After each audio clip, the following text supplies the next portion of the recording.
سبحانہ وتعالیٰ کے لیے ہیں جس رب کی توفیق سے رمضان کا یہ مبارک مہینہ ہم سب کو میسر آیا،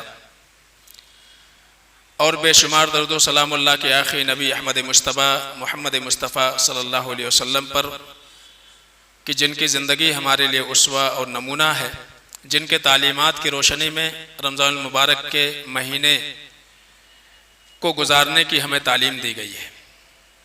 رحمت و بخشش کی دعائیں ہوں صحابہ کرام، تابعین اعظام اور سلف صالحین کے لیے جو دین اسلام کے اوپر احسان کے ساتھ چلے، اتباع کی، پیروی کی، اور اللہ رب العالمین کو راضی کرنے اور اللہ رب العالمین کی قربت حاصل کرنے میں وہ کامیاب ہوئے۔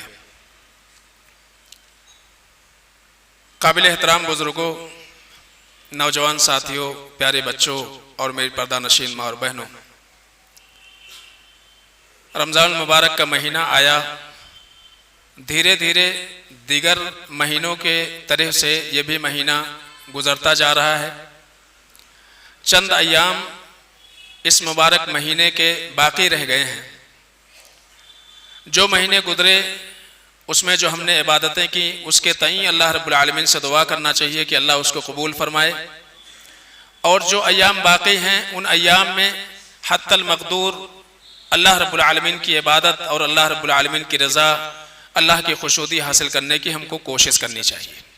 اللہ تعالیٰ سے دعا کرو کہ العالمین یہ ایام بھی ہماری عبادتوں میں اور اللہ رب العالمین کو خوش کرنے میں اور اللہ رب العالمین کی رضا اور اس کی قربت کو پانے میں الہ العالمین ہم سب کو صرف کرنے کی توفیق عطا فرمائے۔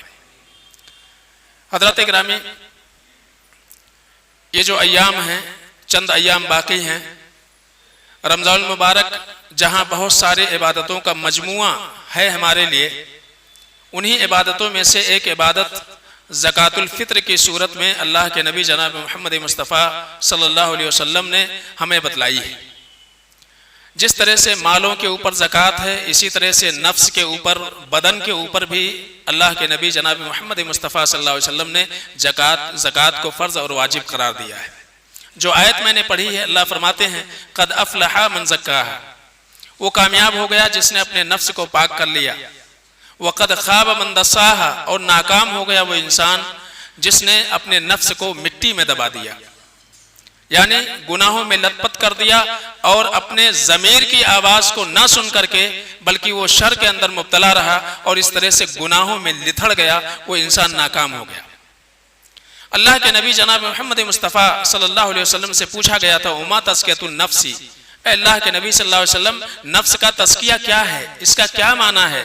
اللہ کے رسول صلی اللہ علیہ وسلم نے فرمایا ان یعلم ان اللہ عز وجل معه حیث کان، یہ کہ ایک انسان ہمیشہ اس بات کو یاد رکھے بلکہ اس کو یقین ہونا چاہیے کہ وہ جہاں کہیں بھی رہے گا اللہ رب العالمین کی معیت اور اللہ رب العالمین کا ساتھ جو ہے اس کے ساتھ میں رہے گا، یعنی اللہ رب العالمین اپنے علم و قدرت سے اس انسان کے ساتھ میں رہے گا، یعنی اللہ رب العالمین کے مراقبت کا احساس انسان کے اندر پیدا ہو جائے کہ اللہ رب العالمین ہمیں دیکھ رہا ہے، تو اس طرح سے وہ اپنے نفس کو پاک کرنے کا ایک بہت بڑا ذریعہ اور وسیلہ وہ انسان حاصل کر لے گا۔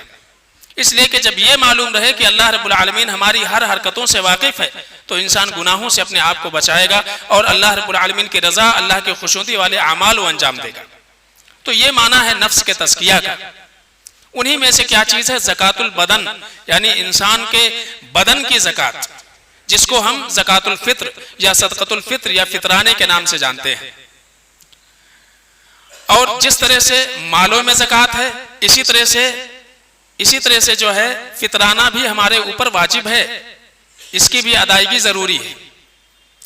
اور یہ اس لیے ہے کہ زکوٰۃ کا جو معاملہ ہے، ایک آدمی اگر صاحب نصاب ہے تو ہی زکوٰۃ ادا کر سکتا ہے، تو زکوٰۃ کے اجر میں سارے کے سارے مسلمان شریک ہو جائیں، اس وجہ سے ایک اور زکوٰۃ واجب کی گئی جس میں نصاب کی شرط نہیں لگائی گئی، بلکہ یہ کہا گیا کہ ہر مسلمان گھر کے ہر فرد کے جانب سے یہ زکوٰۃ ادا کی جائے۔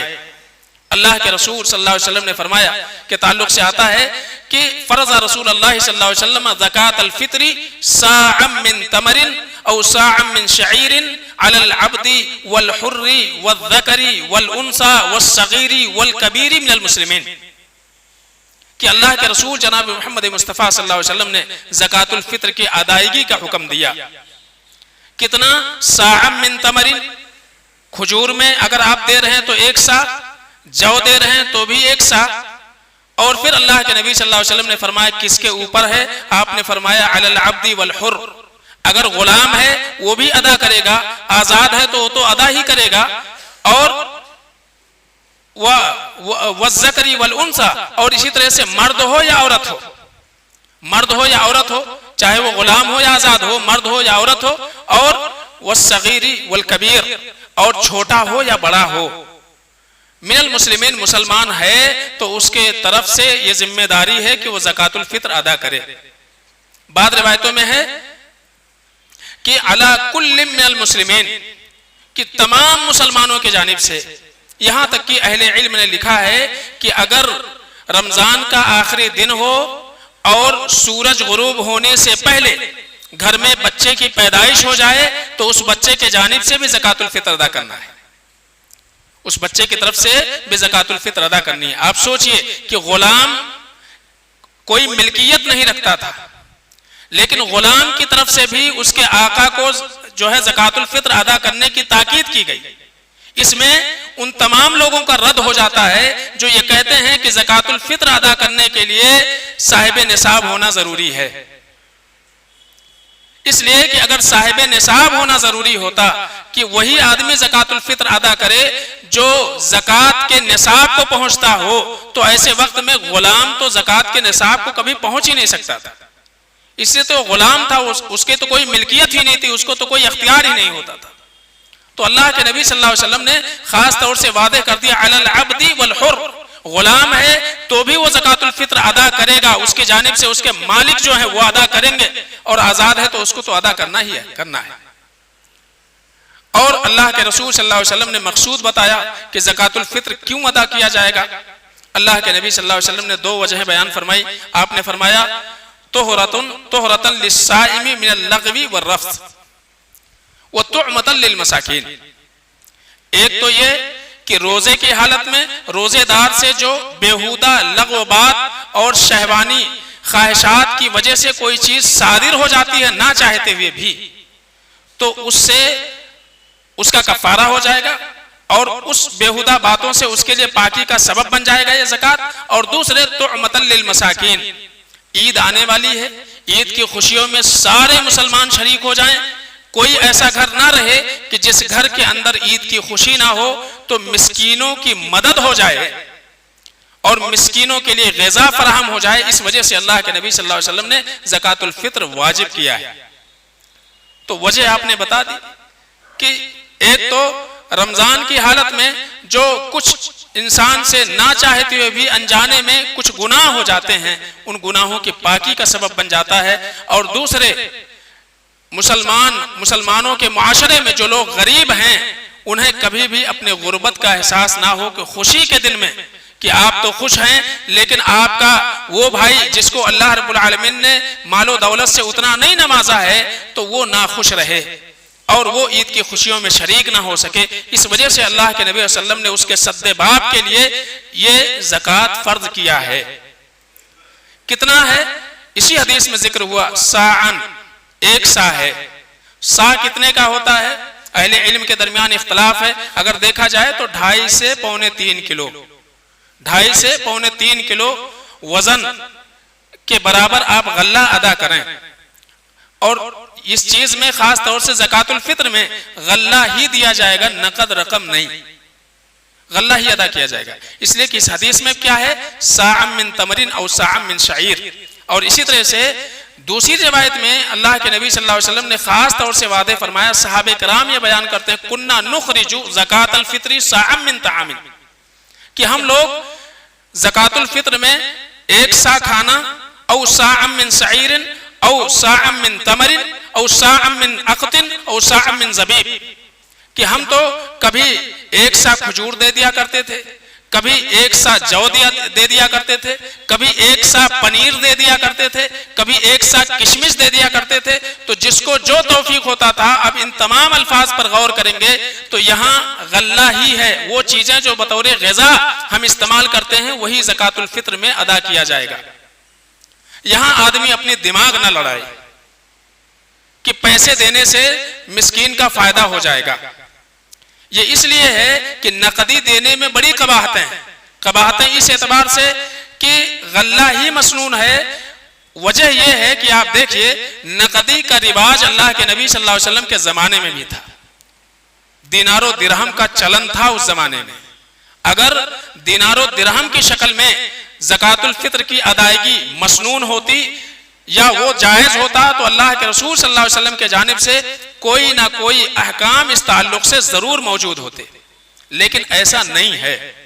اور دوسرے طعمۃ للمساکین جو اللہ کے نبی صلی اللہ علیہ وسلم کے الفاظ ہیں، یہ بتا رہے ہیں کہ مسکینوں کا غذا جو ہے، یعنی عام طور سے جو غذا ہم استعمال کرتے ہیں انہی غذا میں سے ہم کو زکوٰۃ الفطر ادا کرنی ہے۔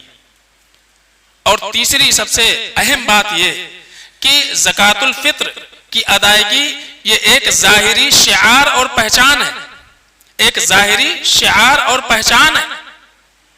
اگر آپ نقد کی صورت میں اس کو ادا کر دیں تو ایک پوشیدہ عمل بن کر کے رہ جائے گا، ایک پوشیدہ عمل بن کر کے رہ جائے گا۔ تو عید کی نماز کے لیے دیکھیے آنے کے تعلق سے کہا گیا راستہ بدل کے آؤ اور راستہ بدل کے واپس جاؤ، تکبیر کہتے ہوئے آؤ۔ یہ کیا ہے؟ مسلمانوں کی اجتماعیت کو ظاہر کرنا مقصود ہے۔ تو ایک ظاہری شعار ہے عید بھی اور اسی طرح سے زکوٰۃ الفطر کی ادائیگی بھی۔ اگر ہم نقدی صورت میں اس کو ادا کرنا شروع کر دیں تو کیا ہو جائے گا؟ ایک پوشیدہ عمل ہو جائے گا جو بالکل مطلوب نہیں ہے شریعت کا۔ تو زکوٰۃ الفطر میں نقدی نہیں بلکہ غلہ ہی دینا ہے، 2.5 سے 3.25 کلو۔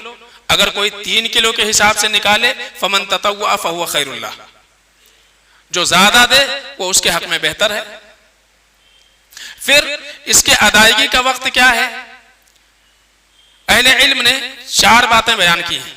ایک تو جائز وقت ہے۔ جائز وقت کیا ہے؟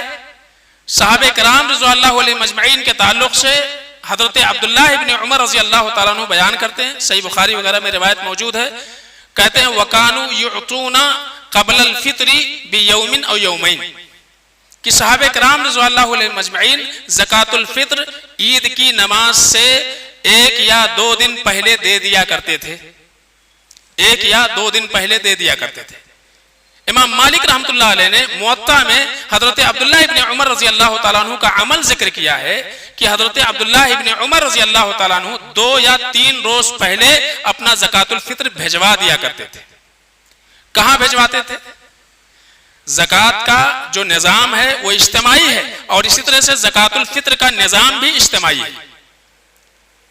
جہاں اکٹھا کیا جاتا ہو، جن مساجد میں زکوٰۃ الفطر کو جمع کیا جاتا ہو وہاں آپ بھجوا دیں، 2 یا 3 دن پہلے بھی بھجوا سکتے ہیں۔ مثلا آپ سمجھیں کہ جیسے کہ اگر 30 کا مہینہ ہوتا ہے تو عید الفطر جمعرات کو ہے، اور اگر 29 کا مہینہ ہوتا ہے تو بدھ کو ہے۔ تو اگر منگل یا پیر کو کوئی بھجوانا چاہے مسجد میں اپنا زکوٰۃ الفطر تو بالکل اس کے لیے جائز ہے، وہ بھجوا سکتا ہے۔ لیکن واجبی وقت کیا ہے اس کا؟ واجبی وقت جس میں ادا کیا جائے رمضان کا آخری دن کا سورج جب غروب ہو جائے تو زکوٰۃ الفطر واجب ہو جاتا ہے۔ اب وہاں اگر کسی نے نہیں نکالا ہے تو اس کے اوپر نکالنا واجب ہے، اب دینا ہے، اب نکالنا ہے۔ اور جائز اور مستحب اور افضل وقت کیا ہے؟ اللہ کے نبی صلی اللہ علیہ وسلم نے فرمایا، راوی کہتے ہیں وَأَمَرَ أَن تُؤَدِّيهِ قَبْلَ صَلَاةِ الْفِطْرِ، اللہ کے نبی صلی اللہ علیہ وسلم نے ہم کو یہ حکم دیا کہ ہم زکوٰۃ الفطر عید کی نماز سے پہلے قبل خروج الناس الی الصلاۃ، کہ لوگوں کے عید کی نماز کو جانے سے پہلے ہم مسکینوں کو دے دیں، ان میں تقسیم کر دیں۔ اور اسی طرح سے منع والا وقت کیا ہے؟ ایک وقت ہے جس میں منع ہے۔ اللہ کے رسول صلی اللہ علیہ وسلم نے فرمایا فمن اداها قبل صلاۃ الفطر قبل الصلاۃ فہی زکوٰۃ مقبولہ ومن اداها بعد الصلاۃ فہی صدقۃ من صدقات۔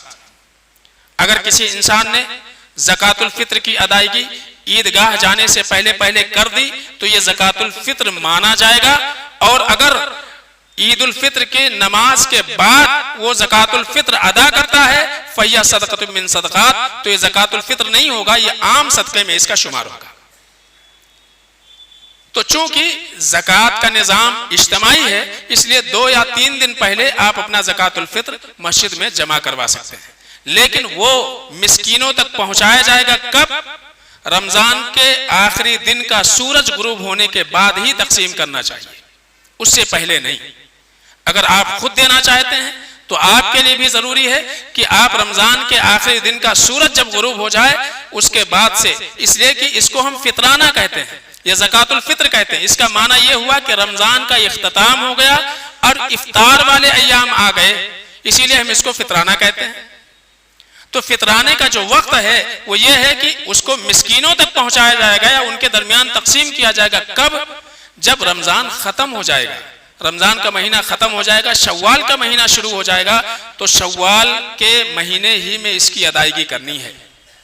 عید الفطر کی نماز کو جانے سے پہلے پہلے اس کی ادائیگی ہو جانی چاہیے۔ تو غلہ دینا ہے اور 2.5 سے 3.25 کلو کا وزن گھر کے ہر فرد کے جانب سے، وہ چھوٹا ہو بڑا ہو، مرد ہو عورت ہو، بچہ ہو بوڑھا ہو جوان ہو، سب کی طرف سے، وہ روزہ رکھ رہے ہوں نہیں رکھ رہے ہوں، روزہ ان کے اوپر فرض ہو نہیں فرض ہو، اس سے کوئی سروکار نہیں ہے، بلکہ ہر شخص کے جانب سے یہ زکوٰۃ نکلنی چاہیے تاکہ معاشرے اور سماج میں جو مسکین ہیں ان کی جو ہے ان کے ساتھ اس نے سلوک ہو سکے، اور ان کے لیے خاص طور سے جو غربت ہے ان کے غربت کو ختم کرنے کا ایک ذریعہ بن سکے۔ تو یہ اصل مقصود ہے زکوٰۃ الفطر کا۔ اسی طرح سے خاص طور سے زکوٰۃ الفطر میں ایک چیز یہ بھی یاد رکھیں کہ زکوٰۃ الفطر آپ جہاں ہیں وہیں کے لوگوں میں آپ پہنچائیں۔ ہاں یہ ہے کہ آپ جہاں ہیں وہاں کوئی لینے والا ہی نہیں ہے، تو ایسے وقت میں آپ کے لیے جائز ہے کہ آپ اپنے زکوٰۃ الفطر کہیں اور بھیج سکتے ہیں۔ تو یہ زکوٰۃ الفطر کے مختصر احکام و مسائل آپ کے سامنے آئے کہ یہ ہر ایک فرد کے جانب سے یہ ضروری ہے، اس کو ادا کرنا چاہیے۔ اسی طرح سے اللہ توفیق دے ہم سب کو کہ عید الفطر کی خوشیوں میں ہم سب شریک ہوں۔ عید الفطر کے تعلق سے کچھ باتیں ہمارے ذہن میں رہنی چاہیے۔ پہلی چیز تو یہ کہ عید الفطر کے من جملہ آداب میں سے یہ ہے کہ عید الفطر کے دن غسل کرنا مسنون ہے۔ اللہ توفیق دے تو نئے کپڑے، اور نہیں توفیق ہے تو عمدہ اور اچھے کپڑے جو آپ کو میسر ہوں وہ آپ پہن کر کے آئیں۔ اسی طرح سے شوال کا چاند نظر آنے کے بعد اور عید کی نماز پڑھنے تک تکبیرات کا اہتمام کرنا چاہیے، انفرادی طور سے نہ کہ اجتماعی طور سے، مرد ہوں عورتیں ہوں ہر ایک کو انفرادی طور سے تکبیرات کا اہتمام کرنا چاہیے، تکبیرات پڑھنا چاہیے۔ وَلِتُكَبِّرُوا اللَّهَ عَلَى مَا هَدَاكُمْ وَلَعَلَّكُمْ تَشْكُرُونَ، اللہ فرماتے ہیں اللہ رب العالمین نے ایک مبارک مہینہ تمہیں عطا کیا تھا، اس میں عبادتوں کی اللہ نے توفیق دی تھی، اس پر یہ لازم آتا ہے کہ اللہ رب العالمین کا بڑائی بیان کرو اور اللہ کا شکر ادا کرو کہ اللہ نے مبارک مہینہ عطا فرمایا۔ تو اللہ کی بڑائی بیان کرنی ہے تو تکبیرات کا اہتمام کرنا چاہیے۔ اسی طرح سے اگر ہو سکے تو آپ ایک راستے سے نماز کو آئیں اور دوسرے راستے سے نماز کو واپس جائیں، اور پیدل آنا اگر آسان ہو انسان کے لیے تو کوشش یہ کرنا چاہیے پیدل آئیں اور پیدل ہی واپس جائیں، یہ بھی مسنون ہے۔ اور اسی طرح سے اللہ کے رسول صلی اللہ علیہ وسلم کی یہ بھی سنت ہے کہ اللہ کے رسول صلی اللہ علیہ وسلم عید کے دن طاق عدد میں کھجور کھا کر کے آیا کرتے تھے، طاق عدد میں کھجور کھا کر کے اللہ کے رسول صلی اللہ علیہ وسلم عیدگاہ کے لیے آیا کرتے تھے۔ تو یہ بھی مسنون عمل ہے کہ خاص طور سے اس دن کچھ ہم کھا کر کے پھر جو ہے عیدگاہ کے لیے نکلیں۔ تو یہ چیزیں، اسی طرح سے خواتین کو بھی عید میں شرکت کرنی چاہیے۔ اللہ کے رسول صلی اللہ علیہ وسلم نے اس کی تعلیم دی ہے، شرعی حجاب کے ساتھ بغیر خوشبو اور عطر اور سینٹ لگائے۔ یہ عورتوں کے لیے درست نہیں ہے کہ اگر وہ باہر نکلتی ہیں تو خوشبو لگا کر کے نکلیں، گھروں میں اپنے شوہروں کے لیے وہ زیب و زینت کریں، کوئی حرج نہیں ہے، خوشبو لگائیں، لیکن خوشبو لگا کر کے عید کے دن نہ آئیں۔ تو اس دن شرعی حجاب میں عورتوں کو بھی آنا چاہیے عید کی نماز کے لیے۔ اللہ کے نبی صلی اللہ علیہ وسلم نے باقاعدہ اس کا حکم دیا، اور اللہ کے رسول صلی اللہ علیہ وسلم کے دور میں صحابیات اللہ کے نبی صلی اللہ علیہ وسلم کے ساتھ عیدگاہ میں عید کی نماز میں شرکت کیا کرتی تھی۔ خاص طور سے منکرات سے بچنے کی ضرورت ہے۔ عید کی خوشی ہے، بے ڈھنگا لباس سے اپنے آپ کو بچانے کی ضرورت ہے۔ ہم مسلمان ہیں، ہمارا ایک اسلامی شعار ہے، ایک پہچان ہے۔ کوشش یہ کرنا چاہیے ہمارے جو لباس ہوں کٹے پھٹے نہ ہوں۔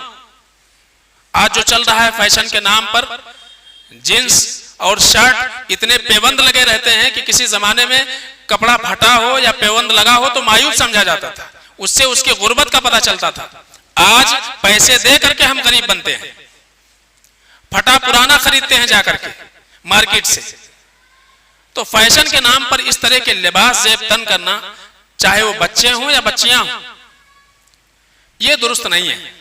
اللہ توفیق دے، آپ اچھے اور شرفا کا لباس آپ اختیار کریں۔ اسی طرح سے کوشش یہ کرنا چاہیے کہ عید کے دن آپ، بہت سارے لوگوں میں یہ چیز پائی جاتی ہے کہ عید کے دن کو مخصوص کرتے ہیں کہ قبرستان جائیں گے۔ قبرستان کی زیارت کے لیے، قبرستان جانے کے لیے کتاب و سنت میں کوئی مخصوص وقت نہیں ہے، آپ کبھی بھی جا سکتے ہیں، لیکن خالی عید میں اور بقرعید میں ابا یاد آئیں، امی یاد آئیں اور اس کے بعد انسان قبرستان جائے، خاص طور سے عید اور بقرعید میں، یہ مسنون عمل نہیں ہے۔ تو اس سے بھی اپنے آپ کو بچانا چاہیے۔ دعا کرنے کے لیے اپنے فوت شدہ لوگوں کے لیے قبرستان ہی جانا ضروری نہیں ہے، آپ جہاں ہیں وہاں سے بھی دعا کر سکتے ہیں۔ جب بھی آپ اپنے لیے ہاتھ اٹھائیں، جہاں اپنے لیے دعا کرتے ہیں وہاں تمام مسلمانوں کے لیے، جو زندہ ہوں ان کے لیے، جو اس دنیا سے چلے گئے ان کے لیے بھی آپ دعا کریں، یقیناً آپ کے دعاؤں کا فائدہ ان کو پہنچے گا۔ تو خاص طور سے عید کے دن یا بقرعید کے دن مخصوص کر کے اور قبرستان جانا، زیارت کرنا قبروں کی، یہ درست نہیں ہے۔ تو عید کے من جملہ منکرات میں سے یہ چیزیں ہیں۔ اسی طرح سے قطع تعلق رشتہ داروں سے کرنا تو عام دنوں میں بھی درست نہیں ہے، لیکن خاص طور سے اگر کسی کے کسی بھی رشتہ دار سے کسی وجہ سے کچھ انبن ہے تو کوشش یہ کریں کہ وہ انبن ختم ہو جائے، قطع تعلق سے اپنے آپ کو بچائیں، رشتہ داروں کے ساتھ اچھے تعلقات استوار کرنے کی کوشش کریں۔ یہ اللہ نے موقع دیا ہے، اس سے پہلے بھی ذکر ہوا تھا، ہر ہفتے پیر اور جمعرات کے دن اللہ رب العالمین کے حضور ہمارے نام اعمال پیش کیے جاتے ہیں، اور اللہ رب العالمین ہر موحد کو، توحید والے کو بخش دیتا ہے۔ لیکن دو ایسے لوگ کہ جن کے درمیان قطع تعلق ہے، جنہوں نے دوری اختیار کی ہوئی ہے، چھوٹی چھوٹی باتوں کے لیے دشمنی کا پہاڑ بنا کر کے کھڑا کیا ہوا ہے، ان کے نام اعمال کو کے اوپر اللہ رب العالمین نظر رحمت نہیں کرتا ہے۔ یہاں تک کہ فرشتوں سے کہا جاتا انظروا هذین حتی یصطلحا، ان دونوں کے فائل کو ایسے ہی پینڈنگ میں رکھو یہاں تک کہ آپس میں صلح کر لیں۔ تو کسی بھی مسلمان کے لیے زیبا نہیں ہے کہ وہ 3 دن سے زیادہ دشمنی کتنے بھی ہو، وہ ہمارے رشتہ دار ہیں، ہر ایک کا مزاج الگ ہے، ہر ایک کے سوچنے کا، سمجھنے کا زاویہ الگ ہے، اسی وجہ سے آپس میں ناچاکی ہوتی ہے، اختلاف ہوتے ہیں، لیکن اس کی وجہ سے ایک انسان بات چیت بند کر دے، آنا جانا بند کر دے، ان کے خیر خیریت لینا بند کر دے، ان کے مصیبتوں میں شریک نہ ہو، ان کے خوشیوں میں انسان خوشی محسوس نہ کرے، ایک مسلمان کا شیوا اور وطیرہ نہیں ہونا چاہیے۔ تو خاص طور سے عید کا ایام ہے، عید کے دن ہیں، یہ ایام ہیں، ان ایام میں عمومی طور سے، خاص طور سے رشتہ داروں کے ساتھ اپنے تعلقات کو ہم اچھے بنائیں، اچھا استوار کریں، اس کو مضبوط کریں، نہ کہ اس کو توڑنے اور بکھیرنے کا ذریعہ اور سبب بنیں۔ اسی طرح سے ایک اور منکر ہمارے معاشرے میں یہ پائی جاتی ہے کہ عید آنے سے پہلے اگر کسی کے گھر میں کسی کا انتقال ہو جاتا ہے، کوئی فوت ہو جاتا ہے، تو بطور سوگ کے پہلی جو عید آتی ہے اس کو نہیں مناتے ہیں۔ یہ بھی درست نہیں ہے، اس سے پہلے بھی موتیں ہوئی ہیں، کسی کے لیے زیبا نہیں ہے کہ وہ عید جو خوشی کے ایام ہیں ان خوشی کے ایام کو آپ غم کے ایام میں تبدیل کریں۔ تو پہلی عید ہے، اچھے کپڑے نہیں پہنیں گے اور خوشیاں نہیں منائیں گے، خوشی کا اظہار نہیں کریں گے اس لیے کہ ہمارے فلاں جو ہے فوت ہو چکے ہیں عید سے پہلے۔ تو یہ منکرات میں ہے، یہ چیزیں نہیں ہونا چاہیے۔ ٹھیک ہے، ایک غم ہے، ایک حزن ہے، ایک ملال ہے اپنوں کے جانے کا، وہ اپنی جگہ پر ہے۔ سب سے بہترین تحفہ اور سب سے بہترین ہدیہ اگر آپ اپنے فوت شدہ لوگوں کو دے سکتے ہیں تو استغفار سے بہتر کوئی ہدیہ اور کوئی تحفہ نہیں ہے ان کے لیے۔ اگر واقعی آپ کو اپنوں سے محبت ہے، اپنے جانے والوں سے محبت ہے، تو محبت کا تقاضا یہ ہے کہ آپ ان کے لیے دعا کریں، استغفار کی دعا کریں، ان کے درجات کے بلندی کے لیے دعا کریں، ان کے گناہوں کی مغفرت کے لیے دعا کریں، قبر سے عذاب کے پناہ کے لیے ان کے لیے دعا کریں۔ یہ سب سے بہترین چیز ہے، نہ یہ کہ آپ غم میں اللہ کے نبی جناب محمد مصطفیٰ صلی اللہ علیہ وسلم کی جو متواتر سنت ہے، عید کا دن جو خوشی کا دن ہے، اس کو آپ غم کا دن منائیں۔ اس سے محبت کا کوئی تعلق نہیں ہے۔ تو آپ کے لیے ضروری ہے کہ خاص طور سے ان چیزوں سے اپنے آپ کو بچانے کی کوشش کریں۔ تو یہ چند احکام تھے زکوٰۃ الفطر کے تعلق سے، اور اسی طرح سے عید الفطر کے تعلق سے۔ اللہ رب العالمین سے دعا کرو کہ الہ العالمین ہم سب کو جو باقی بچے ایام ہیں، الہ العالمین ان ایام کو اللہ رب العالمین تیری رضا اور قربت کے لیے ہمیں صرف کرنے کی توفیق عطا فرمائے۔ الہ العالمین جو بھی عبادتیں ہم سے ہوئی ہیں، الہ العالمین عبادتوں کا قبول کرنے والا تو ہے۔ الہ العالمین ہم تجھ سے تیری بارگاہ میں دعا کرتے ہیں کہ الہ العالمین ہمارے جملہ عبادتوں کو شرف قبولیت سے نوازے۔ الہ العالمین ہمارے درمیان جو پریشان حال ہیں، الہ العالمین ان کی پریشانی کو دور فرما دے۔ الہ العالمین جو مریض ہیں، بیمار ہیں، الہ العالمین تو انہیں شفا عطا فرما دے۔ الہ العالمین جو لوگ زندہ ہیں، الہ العالمین ان پر رحم فرما۔ جو لوگ فوت ہو گئے، الہ العالمین تو ان کی مغفرت فرما، ان کی بخشش فرما، ان کے گناہوں سے درگزر فرما۔ الہ العالمین جو لوگ بھی اسلام کی راہ میں اسلام کی سربلندی کے لیے کوششیں کر رہے ہیں، الہ العالمین ان کی کوششوں کو قبول فرما۔ الہ العالمین جو مظلومین ہیں، الہ العالمین ظالموں کے تعلق سے ان کے لیے پردہ اور آڑ بن جا۔ الہ العالمین جو لوگ بھی اسلام اور مسلمانوں کو ستانے کے لیے یا ان کے اوپر مظالم ڈھا رہے ہیں، الہ العالمین تو ان مظلوموں کے لیے مشکل کشائی عطا فرما۔ الہ العالمین ان ظالموں کے مکر کو الہ العالمین ناکام بنا دے۔ الہ العالمین جب تک اس دنیا میں رہیں ایمان اور توحید پر لا رہنے کی توفیق عطا فرمائے، جو ہمارا خاتمہ ایمان اور توحید پر ہو۔ بارک اللہ لنا ولکم فی القرآن الحکیم ونفعنا وإیاکم بآیات الذکر الحکیم، انہ تعالی جواد کریم ملک رؤوف رحیم۔